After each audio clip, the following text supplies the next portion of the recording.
गुलाम नबी आजाद जब तक जिंदा है उसकी सोच को खत्म करने के लिए तुम्हें मारना पड़ेगा उसे।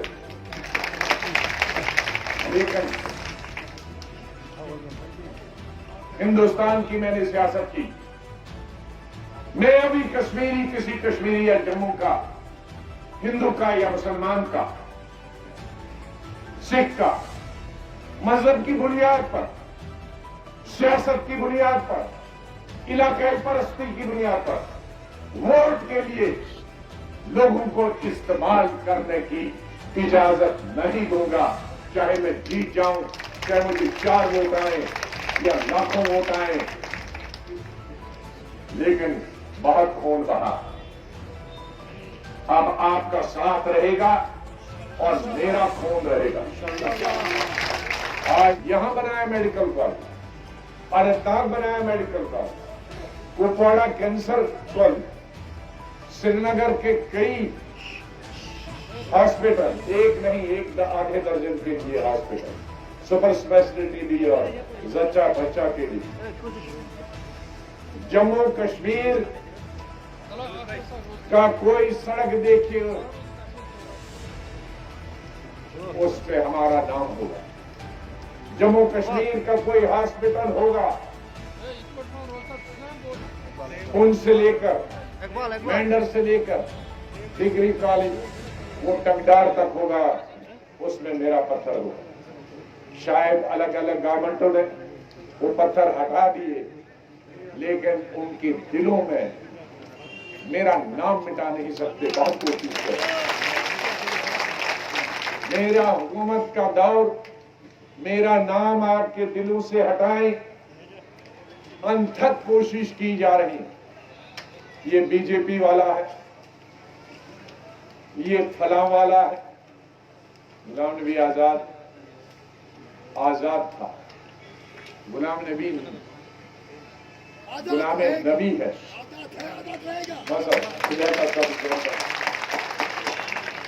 नबी का गुलाम है, वो किसी दुनिया के लिए आजाद, उसे कोई दुनिया की ताकत खरीद नहीं सकती, उसकी सोच दुनिया की कोई बोल नहीं सकती। ये जो डरे हैं, मैं क्या करूं, वो अलग अलग इल्जाम लगाए। किसी ने इल्जाम लगाया कि 370 पर गुलाम नबी आजाद ने पार्लियामेंट में खिलाफ वोट दिया। मैं अल्लाह की मेहरबानी से कहिए, अल्लाह से मैं कहता हूं कि वो 10-20 साल पार्लियामेंट में रहे, मैं 40 साल रहा हूं, वो समझे कि वोट किसके खिलाफ दिया। वोट होम मिनिस्टर लाया था दफा 370 को खत्म करने का, तो मैं उसके साथ वोट देता कि उसके खिलाफ देता? तो खिलाफ देना था। आप क्या हक में देते?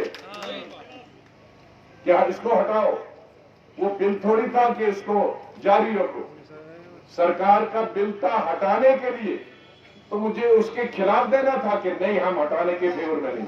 उनको बुयोतर पहले सीखे कि पार्लियामेंट में वोट किसको हक में देना होता नहीं होता। इससे कई साल पहले आजादी की जंग में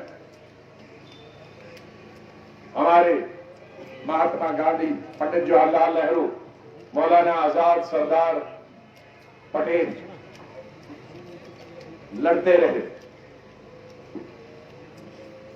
बंगाल से हमारे सुभाष चंद्र बोस, वो हमारी अमीन साहब की तरह जरा ज्यादा जल्दी में थे। तो यहाँ के जितने भी वसाइल है वो जम्मू कश्मीर के लोगों के लिए कर, डेवलपमेंट होगा, डबल शिफ्ट ट्रिपल शिफ्ट होगा, बेकारी बेरोजगारी खत्म होगी, अस्पतालों में डॉक्टर नहीं है, स्कूलों में टीचर नहीं है। जो 15 साल पहले हो सकते थे, आज 15 साल बाद कहां डॉक्टर गुम हो गए, कहां टीचर गुम हो गए, कहां प्रोफेसर गुम। उसका मतलब है कि कोई दिलचस्पी नहीं है। बहुत सारी चीजें, उन तमाम चीजों का कोई जिक्र